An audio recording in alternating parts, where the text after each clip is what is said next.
10 बज चुके हैं। कमोडिटी मार्केट के अपडेट का समय हो चुका है। एनसीडीएक्स पर रेट धीरे धीरे सेटल होना शुरू होंगे, लेकिन सबसे पहले एग्री कमोडिटीज पर नजर डालते हैं और एग्री कमोडिटीज में सबसे पहले मसालों पर नजर डालेंगे। जीरा 19,300 के करीब कारोबार करता हुआ शॉर्ट कवरिंग के चलते यहां पर सपोर्ट मिला है, लेकिन 19,300 के आसपास जीरा अभी कारोबार करता हुआ। जीरे के अलावा कुछ और मसालों की बात करें तो धनिया 7,020 के नीचे, नरमी की चिंता बरकरार, आवक सीमित दायरे में, जिसके चलते यहां पर भी पिछले कुछ दिनों से थोड़ी सी सुस्ती दिखी है, लेकिन 7,020 के नीचे के लेवल्स पर कारोबार करता हुआ।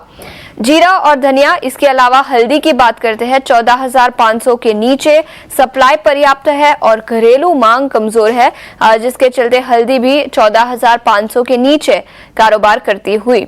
इसके अलावा ग्वारगम और ग्वारसीड पर नजर डालते हैं, जहां पर ग्वारगम 9,510 के ऊपर निचले स्तरों से यहां पर खरीदारी लौटती हुई नजर आई और ग्वारसीड की बात करें तो 5,125 के करीब। लगातार बिकवाली के बाद आज के सत्र में थोड़ी सी रिकवरी दिखी है ग्वारसीड में।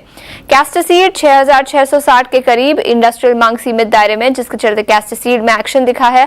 पाम ऑयल 4,100 रिंगेट के पास, एक्टिविटी और उत्पादन अनुमान बढ़ने के चलते यहां पर एक्शन दिखा है। कपास और कपास खली 1,550 के आसपास कपास कारोबार करता हुआ। वही कपास खली की बात करें तो ये भी करीब 3,200 के पास। मांग कमजोर है, डिमांड में सुस्ती है, जिसके चलते कपास खली में भी गिरावट दिखी है। इसके अलावा मेंथा ऑयल की बात करें तो 920 के आसपास हल्की नरमी का रुख यहां पर भी है, जिसके चलते मेंथा ऑयल के दामों में भी आज कमजोरी दिखी है।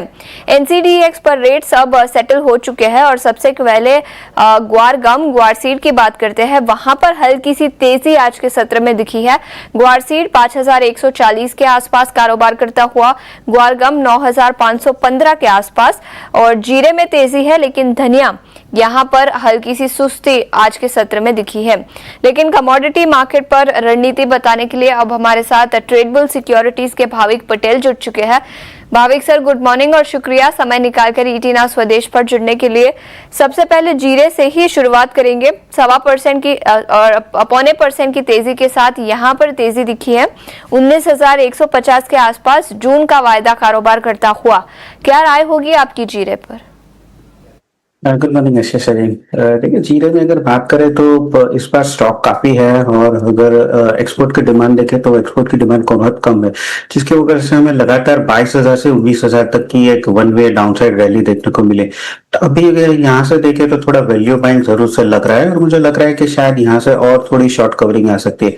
हालांकि बहुत ज्यादा तेजी नहीं हो रही है, लग रही है, क्योंकि इस बार जो स्टॉक है वो काफी स्ट्रांग है, काफी बड़ा है। तो बट यहाँ से आज के दिन मुझे लग रहा है कि जो शॉर्ट कवरिंग है वो कंटिन्यू रह सकती है। तो जुलाई वायदा 19,300 के करीब एक बार बाय कर सकते हैं। 19,000 के स्टॉप लॉस से ऊपर का टारगेट रख सकते हैं 19,600 का। ठीक है, तो ये नजरिया जीरे पर 19,150 के आसपास अभी कारोबार करता हुआ। लेकिन इसके अलावा दूसरे मसालों की बात करें तो धनिया गिरावट के साथ 7,000 के आसपास जुलाई वायदा। वहीं टर्मरिक की बात करें यानी हल्दी की, यहाँ पर भी करीब 0.5% की गिरावट आज के सत्र में दिखी है। क्या राय होगी आपकी हल्दी और धनिया पर? देखिए, हल्दी में इस बार सोइंग जो है वो एक्सपेक्टेड है कि लास्ट ईयर के कंपैरेटिवली ज्यादा हो सकती है, बट अभी भी अगर कैरी ओवर स्टॉक देखें तो वो काफी कम है। हालांकि अभी डोमेस्टिक डिमांड जो है वो थोड़ी कम हो रही है बारिश के चलते हुए, बट अभी भी जिस हिसाब से अगर हम देखें कैरी ओवर स्टॉक कम है और सोइंग के बाद जो आएंगे नई फसल, उसके बीच में काफी गैप है, जिसकी वजह से ज्यादा नहीं लग रहा है कि प्राइसेस में करेक्शन हो सकता है। और अगर जीरे में यहाँ से तेजी होगी तो डेफिनेटली उसके पीछे हल्दी में भी हमें तेजी देखने को मिल सकती है। तो हल्दी में यहां से ही मैं बाय के रिकमेंडेशन करूंगा 14,700 के टारगेट के लिए, 14,200 का स्टॉप लॉस। बट अगर धनिया की बात करें तो धनिया का लगातार हम देख रहे हैं 7,000 के नीचे ही जा रहा है। इस बार भी स्टॉक जो है वो काफी स्ट्रॉन्ग है और डिमांड जो है वो काफी वीक है, तो इसमें भी मुझे नहीं लग रहा है कि कोई तेजी देखने को मिल सकती है। बट क्योंकि ऑलरेडी अच्छी खासी करेक्शन हो गई है तो रिस्क रिवॉर्ड रेशियो भी फेवरेबल नहीं है शॉर्ट करने के लिए, बट लॉन्ग भी अभी लग नहीं रहा। तो मैं धनिया में कंप्लीटली अवॉइड की रिकमेंडेशन करूंगा और जीरा और हल्दी दोनों में बाय की रिकमेंडेशन है। जीरा और हल्दी में बाय की रिकमेंडेशन पर, लेकिन धनिये पर अवॉइड की रेटिंग, यहाँ पर मसालों पर ये राय आती हुई। लेकिन इसके अलावा ग्वारगम और ग्वारसीड की बात करें तो यहाँ पर तेजी का रुख आज के सत्र में दिखा है।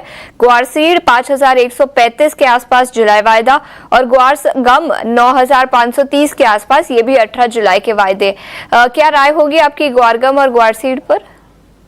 देखिए, डिस्पाइट क्रूड के प्राइसेस बढ़े हैं बट गम का जो एक्सपोर्ट है वो काफी मंदी है, तो यहाँ से अभी भी मुझे नहीं लग रहा कि एक्सपोर्ट की डिमांड आ सकती है। और प्राइसेस जो अभी ये थोड़ी तेजी दिख रहे हैं वो क्लियरली एक शॉर्ट कवरिंग है, क्योंकि नई पोजीशन अभी भी नहीं आ रही है। वॉल्यूम भी अगर देखें तो काफी सुस्त है, जिसकी वजह से मुझे नहीं लग रहा कि अपसाइड मोमेंटम ज्यादा कंटिन्यू हो सकता है। तो यह दोनों में, सीड और गम में अभी भी सेल ऑन राइस की ही रणनीति रखनी चाहिए, जहां पे 95-60 के करीब गम अगर मिलता है तो एक बार शॉर्ट कर सकते हैं 9400 के टारगेट के लिए और 9600 के स्टॉप लॉस से। सीड की भी बात करें तो सीड में भी मुझे नहीं लग रहा है कि 5250 के ऊपर सस्टेन कर पाएगा, तो इसमें भी 5150 के करीब एक बार शॉर्ट कर सकते हैं 5090 के टारगेट के लिए और 5185 का स्टॉप लॉस रहेगा। लेकिन एग्री मार्केट से ज्यादा एक्शन तो आज के सत्र में और पिछले कुछ दिनों से नॉन एग्री मार्केट में दिखा है। इनफैक्ट कच्चे तेल और नेचुरल गैस की बात करते हैं। कच्चा तेल 1.5% से ज्यादा की तेजी के साथ MCX पर 334 के आसपास कारोबार करता हुआ। क्या राय होगी आपकी नेचुरल गैस पर? देखिए, नेचुरल गैस में दो पॉजिटिव है। एक तो ये ईरान और इसराइल की कॉन्फ्लिक्ट है, उसकी वजह से हम देख रहे हैं कि नेचुरल गैस के प्राइसेस बढ़े, और दूसरा अगर देखें तो वेदर फोरकास्ट यूएस का जो है वो दिखा रहा है कि अभी थोड़ी गर्मी हो सकती है, जिसकी वजह से कूलिंग डिमांड आ सकती है। तो नेचुरल गैस में जो अपसाइड है वो कंटिन्यू रह सकती है। तो 335 का जो कॉल ऑप्शन है वो बेहतर रहेगा बाय करने के लिए। अराउंड 10 बाय कर सकते हैं 13 के टारगेट के लिए और 8.5 का स्टॉप लॉस रहेगा। ठीक है, तो 13 के लक्ष्य यहाँ पर नजर आते हुए, लेकिन इसके अलावा सिल्वर और गोल्ड यानी सोने और चांदी, प्रेशियस मेटल्स पर आपकी क्या राय होगी? देखिए, सोने और चांदी दोनों में अगर हम देखें तो अभी भी तेजी बरकरार है, क्योंकि सिचुएशन ये ईरान इसराइल का अभी भी फ्लूइड है, जहां पे क्वेश्चन है कि यूएस जो है वो कॉन्फ्लिक्ट में आएगा कि नहीं। और जिस हिसाब से अभी कॉन्फ्लिक्ट बढ़ रही है, लग नहीं रहा कि आगे जाके एटलीस्ट शॉर्ट टर्म में कोई भी एटलीस्ट पीक स्टॉप हो सकता है। तो जब तक आई थिंक ये कॉन्फ्लिक्ट रहेगी तब तक गोल्ड और सिल्वर दोनों में सेफ हेवन डिमांड है वो बनी रहेगी। तो दोनों में कॉल ऑप्शन वाया बाय कर सकते हैं, बट पोजिशन थोड़ी हल्की रखिएगा, क्योंकि आज शाम को अपने मार्केट के बाद FOMC की भी मीटिंग है, जिसकी वजह से वॉलेटिलिटी वो काफी रहेगी। दोनों में बाय की रिकमेंडेशन रहेगी, जहां पे सोने में 98,000 का जो कॉल ऑप्शन है वो बाय कर सकते हैं 1450 के करीब 1800 के टारगेट के लिए, और चांदी में 1,09,000 का जो कॉल ऑप्शन है वो बाय कर सकते हैं अगर नीचे आता है 880 के करीब 1400 के टारगेट के लिए और 600 का स्टॉप लॉस रहेगा। तो सोने और चांदी दोनों ही प्रेशियस मेटल्स पर खरीदारी की राय। भाविक जी, बहुत बहुत शुक्रिया समय निकालकर आज हमारे साथ जुड़ने के लिए और कमोडिटी मार्केट पर अपनी रणनीति बताने के लिए। एक छोटे से ब्रेक के लिए रुकेंगे, लेकिन ब्रेक के बाद